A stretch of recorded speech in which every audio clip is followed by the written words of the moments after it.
City Commission meeting for October 22nd will come to order, please. Roll call, City Clerk. Commissioner Abraham. Present. Commissioner Galt. Present. Commissioner Rhodes. Here. Commissioner Wilson. Present. Mayor Kaler. Present. Commissioner Wilson, will you do the Pledge of Allegiance, please? Sure. Commissioner Abraham, would you lead us in an invocation? I will.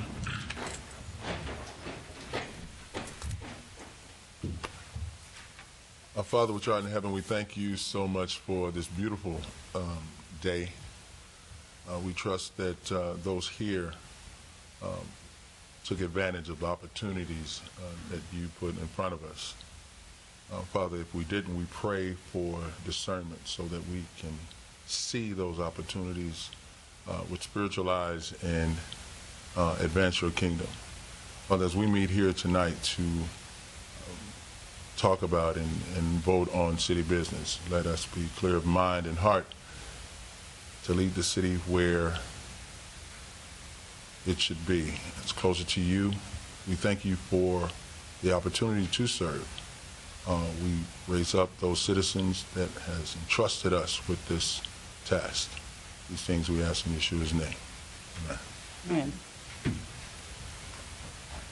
Pledge allegiance to the flag Of the United States of America, and to its republic for which it stands, one nation, under God, indivisible, with liberty and justice for all.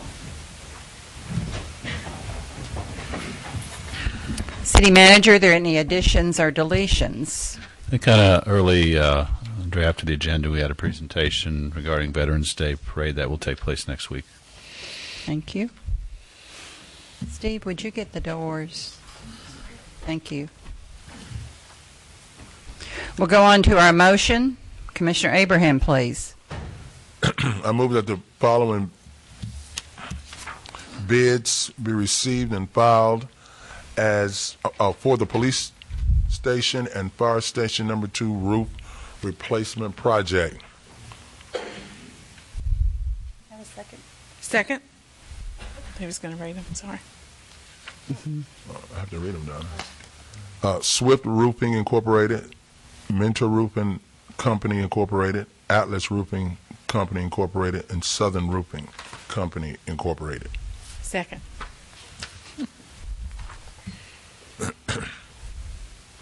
Okay.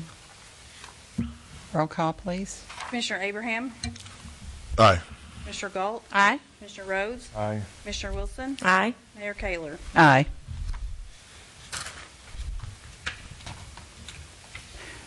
We'll go on to our ordinance adoption. Commissioner Galt, please.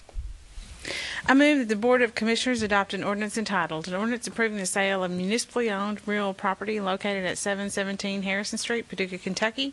This ordinance is summarized as follows, that the City of Paducah hereby approves the sale of real property located at 717 Harrison Street to Catherine Knotts for and in consideration of $182,965 plus accrued interest is determined on the day of closing. Further, the mayor is authorized to execute a deed of conveyance and any other documentation necessary to effectuate the transfer of the property. Second. City Clerk.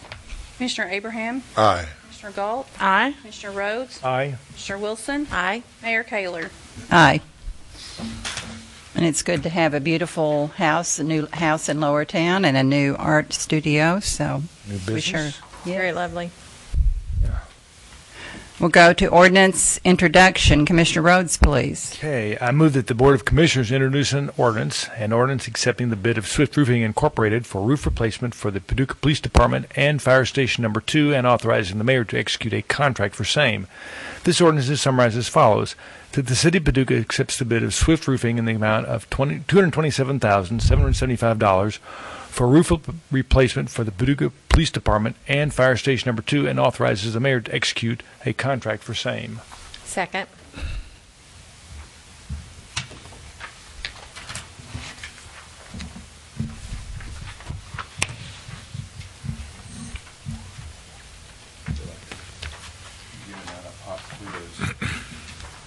Multiple choice.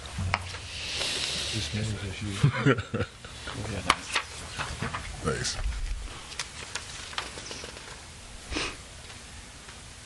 Mayor Commission, as you read with the recommendation there, we're introducing an ordinance to get our fire station number 2, that's over on the south side of town on Wayne Sullivan Drive, and also our police department at 14th and Broadway replaced in this action.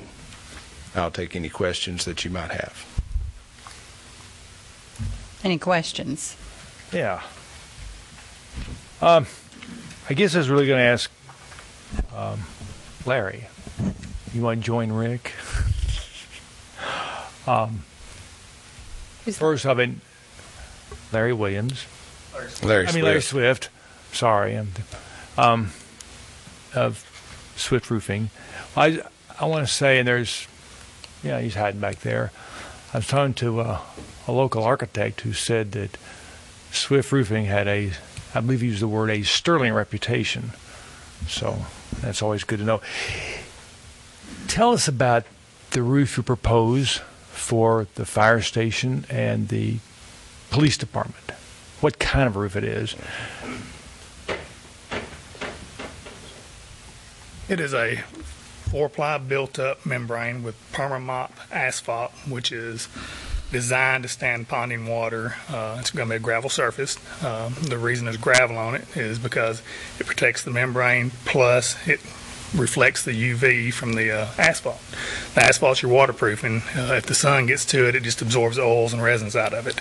And like I say, it's just a 20-year, no dollar limit warranty. It's still a good, tried, true system, and probably one of the best systems still out in the roofing market.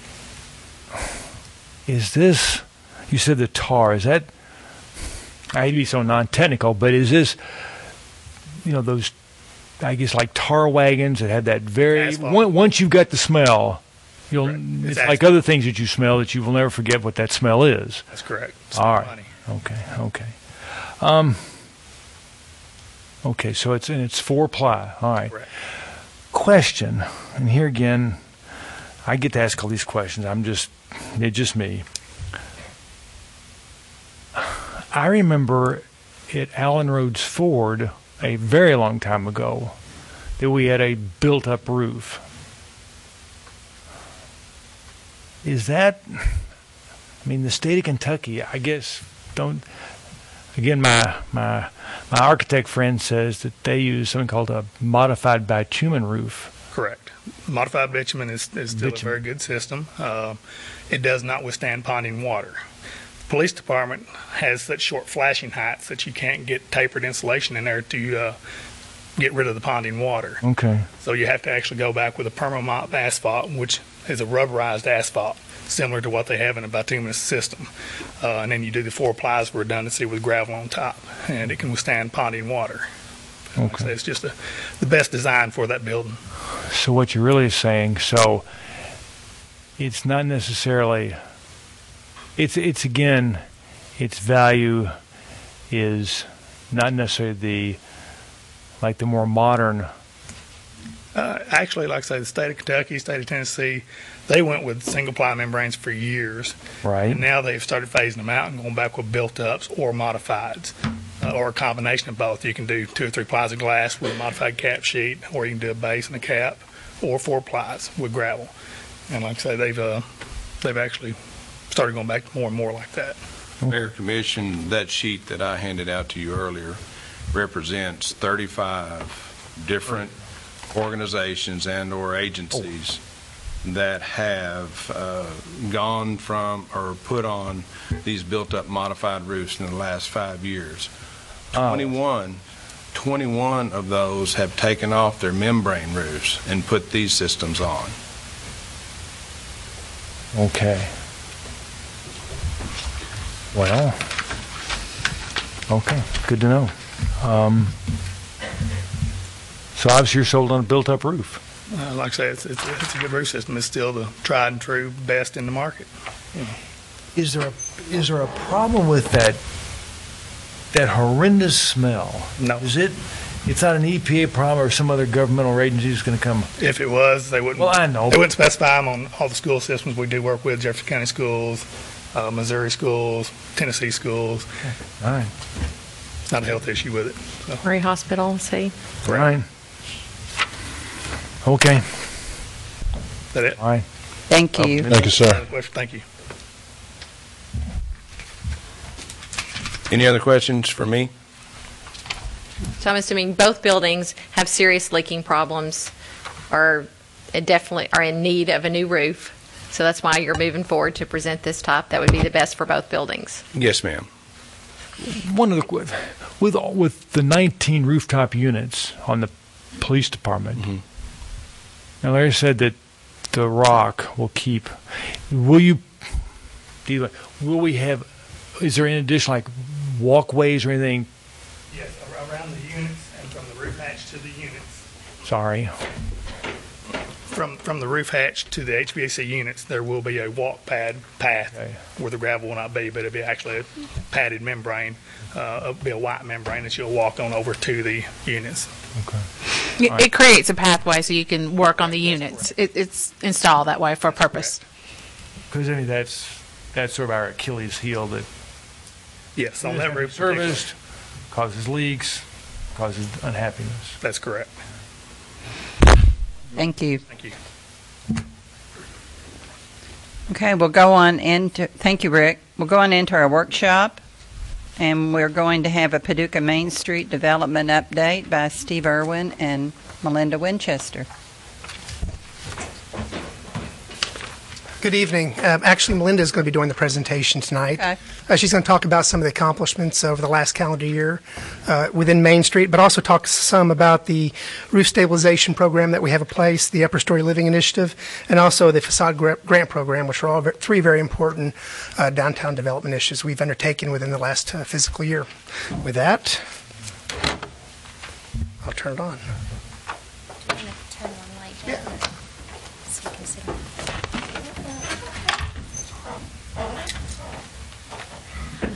Good evening. I'm really excited to do this presentation for you guys. We have a lot of great stuff happening, getting ready to happen. I'm really excited about it. And I just want to say we have such a great community here and really committed and dedicated people downtown, lower town, everywhere. And it's so easy to work with everyone when they're so committed to these ideas. So I'm really enjoying everything that I'm doing, and this is really exciting. First thing I want to talk about first is the first promotion that we developed was the Smashing Summer Saturdays, and this actually came out of the business owner and property owner meetings that we've started having now. We started in May with that, and we have them once a month. And the first meeting we had in May, I had 13 property owners or business owners show up, and they asked me to do something to create more buzz and activity on Saturday days in downtown. So I met with my board, and we came up with the Smashing Summer Saturdays campaign. It was 9 weeks, and really what we did is we successfully created this buzz for our downtown during the summer. Our goal was to attract new businesses to want to come downtown, to lease our spaces or build, or to bring people in the region to our downtown. And I think we were really successful. We partnered up with the Parks Department, with the Farmers Market. We made that connection, and I really think that it worked. Everyone seemed to really think that it really did create this buzz. As a result, we had 9 new businesses since May come into the downtown to either lease or relocate, build a building. McMurray and Livingston actually, built their building at 201 or rehabbed it, moved in there. Rock decided to stay downtown and move to the 200 block of Broadway. And then we have the Paducah Beer Works opening up in November, and then hopefully Distilled Spirits will get in full operation in October. I would like to, for this next summer, expand that promotion to 11 weeks, starting with Memorial Day weekend. I really feel like that's the kickoff for the summer, so I'd really like to start that for this next summer for 11 weeks and see what we can do this next summer. I want it to be bigger and better and create even more buzz. Showcase Paducah, that was the next big promotion that we had in July. The goal was to attract developers and individual investors to Paducah. I told Steve I'd be happy if I got one building purchased and rehabbed, and we actually have 4. So that is exciting. 420 and 422 Broadway are being purchased. They're under contract right now, and I believe they're closing by the end of October by Emerge Properties from Lexington, Kentucky. They came to this event, toured a lot of the buildings, and those are the 2 that they have chosen to purchase and build. 220 and 222 Broadway, Tanya Owsley bought that building. She is just starting on that with construction. Oh, so beautiful salon. And then 314 Broadway is the Main Street Italian Grill, and I was told this week that their construction loan is actually closing this week. So we will have that here too. So exciting things getting ready to happen on Broadway for us.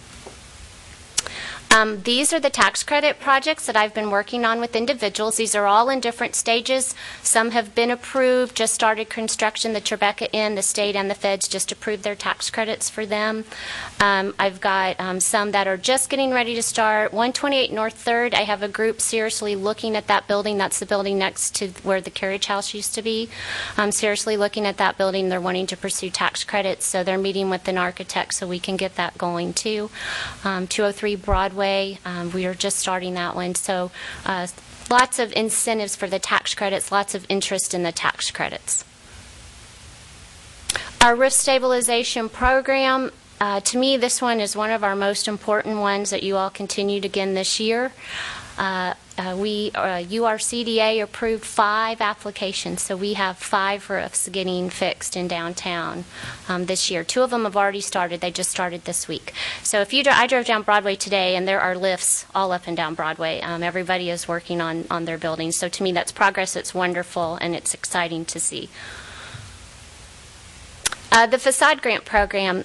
Steve and I worked to restructure this program. PRA had one, and we restructured it, made it much easier, much simpler for people to take advantage of. It's actually a matching grant program.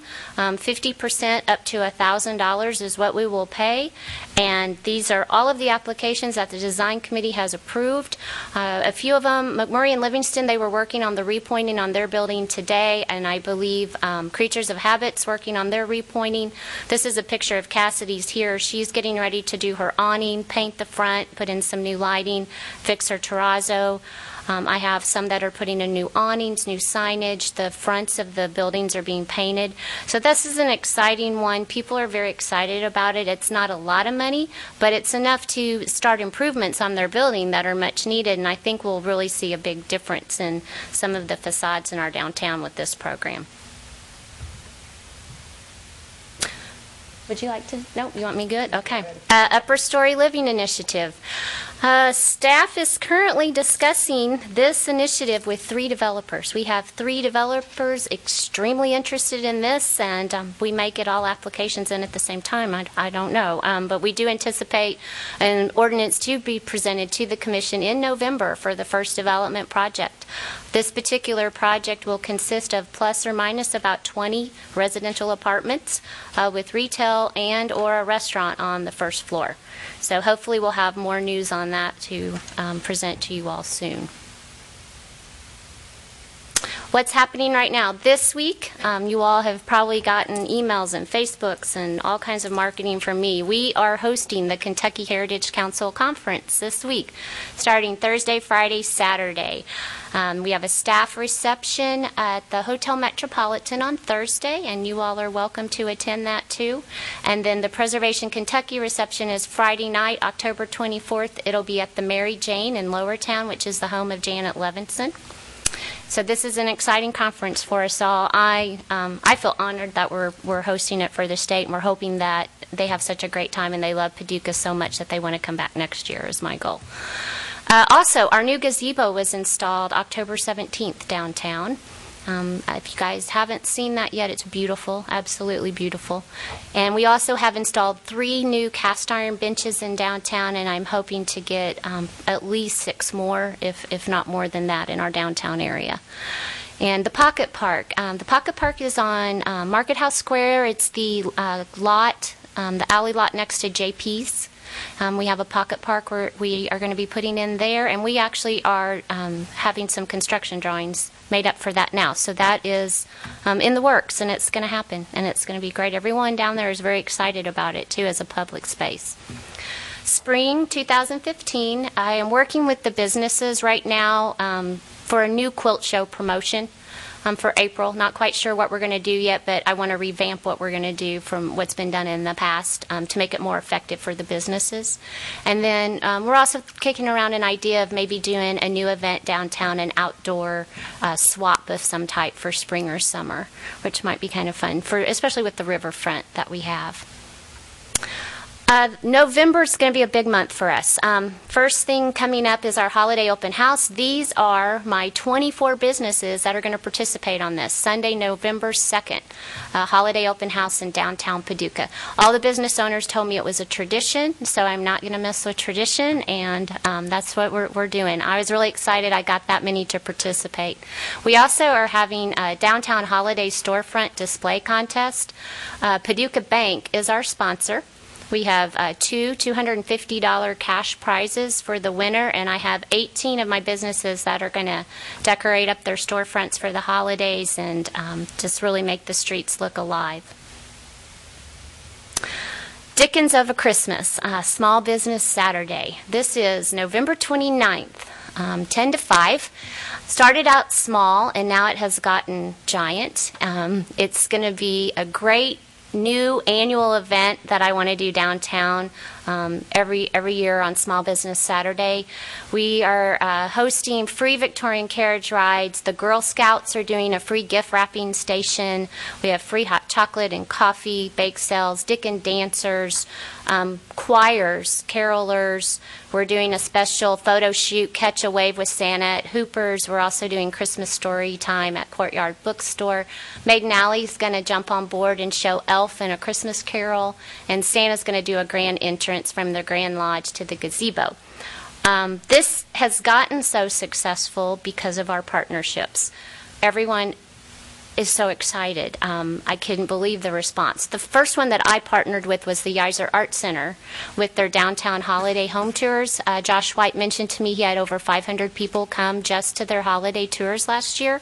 So we thought this would be a good way to create a fun environment, atmosphere downtown, this whole Dickens atmosphere. People can enjoy it as they're walking around to the holiday home tours. So we're partnering up with them. I have the PSO Children's Choir are going to be carolers, the PSO Youth Orchestra, Concord Elementary, Paducah Tillman Prime Rib. I have the Paducah Tillman Storytellers, I think, who were here just last month, right, Mayor? They're going to be down there doing storytelling. The Daughters of the Revolution, the Children of the Revolution, the Paducah Ambassadors are dressing up, and they're also going to carol and be tour guides. St. Francis de Sales called me this week. Their choir is going to be on the front steps singing. Just so many partnerships that are making this such a great event. I'm very excited about it. A lot of people have told me, I've even had a couple people tell me family was going to come in this year and decided not to, but then when they heard about our Dickens event, even more family is coming to visit now, so they can come to our event.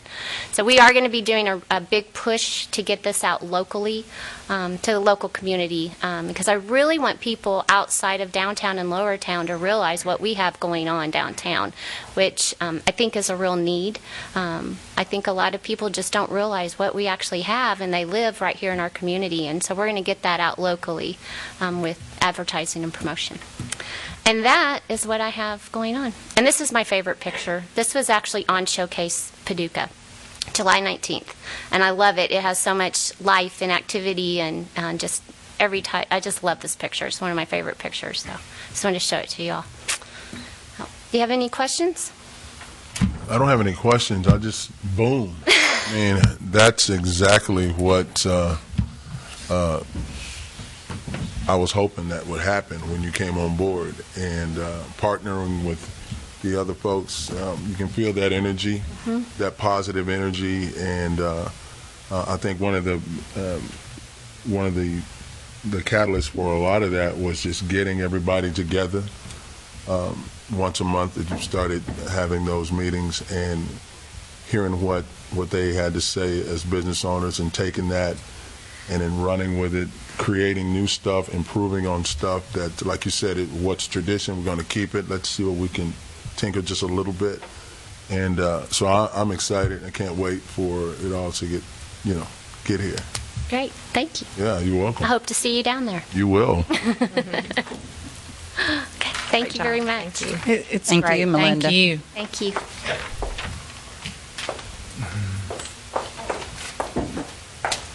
Okay, we have the city manager's report.